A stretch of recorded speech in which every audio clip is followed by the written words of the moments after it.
Hey everybody, and welcome to Lex's World. Today I wanted to discuss lowering your electric bill and carbon footprint as a grower. For some of you, this is a matter of saving money or environmentalism. For others, it's a matter of stealth. So I'll try to speak to both crowds. It starts with the ideal house for your grow in terms of efficiency, and that ideal house tends to be one with a basement, electric heating, and a wood-burning stove. All those elements increase your control per room. Your first step is doing a once-over of the house in which the grow is in and seeing how electrically efficient it is. An average apartment in the US should use up about 200 kilowatt hours per month, and the average house about 1,000 kilowatt hours. Your computers are often enemy number one. Do they go to sleep when you don't use them? Check the power options. Is your hot water tank at its lowest safe setting, which is usually 55 Celsius? Do you have a programmable thermostat? Have you changed your furnace filter recently? Are you able to turn off the heat-dry setting of your dishwasher? That portion of the dishwasher cycle uses up the bulk of the electricity. Now check the fridge and freezer settings. Could those be turned down a little bit? And finally, get LED lighting for the house. It's good practice to wait for a good sale at the hardware store and then doing all of the bulbs in the house all at once, though I'll try to link to a good wholesale pack for you guys in the description. Now for the actual grow. So first off, don't steal electricity. That's easily detectable nowadays with electronic smart meters. Step 1 is your lights, the most energy-consuming aspect of your setup.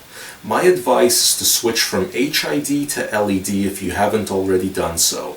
If you're still skeptical on LED grow lights, please check out my episode on LED basics, because you might be surprised at how far LEDs have come. At minimum, use a digital ballast over a magnetic ballast, and the digital ballast should be dimmable as well. Also, avoid gas or diesel generators. It's almost never worth it. If you do use a generator, make sure that it's an automated one and liquid cooled if it's a larger generator, and that you're not running it at any more than 60 to 70% of its maximum capacity. That's a safety tip too. Honda is a good brand of generators, by the way. An increasing number of growers are also using solar panels to offset their electric costs to some degree, or to have a backup. As far as how you run your lights, if your grow is a multi-staged one or a little bit larger, you can run the lights on in one room during the day and in another area at night.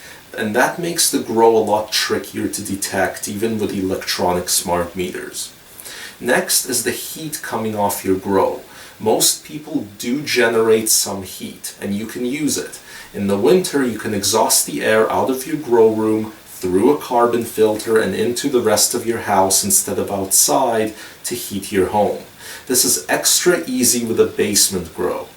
Next are your fans, both oscillating and exhaust. People often way overdo it with the oscillating fans, having too many or having them blowing too hard. They're only meant to move air around and thicken up stems by causing minor plant movement. If they're blowing your fan leaves all over the place, it's too much. Also, a fan, whether it's oscillating or exhaust, uses up way more watts at full blast than at half speed. If your fans don't have a half speed function, that's okay. There's variable speed changers that can help. I'll link to those as well.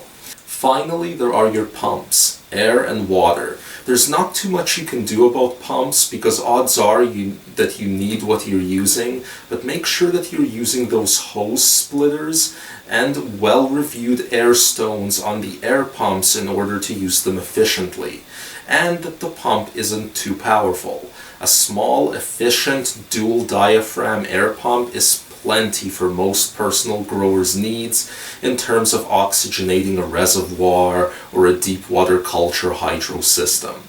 On water pumps, make sure you're utilizing timers and appropriate mist heads to limit how hard and how often your water pumps even need to turn on.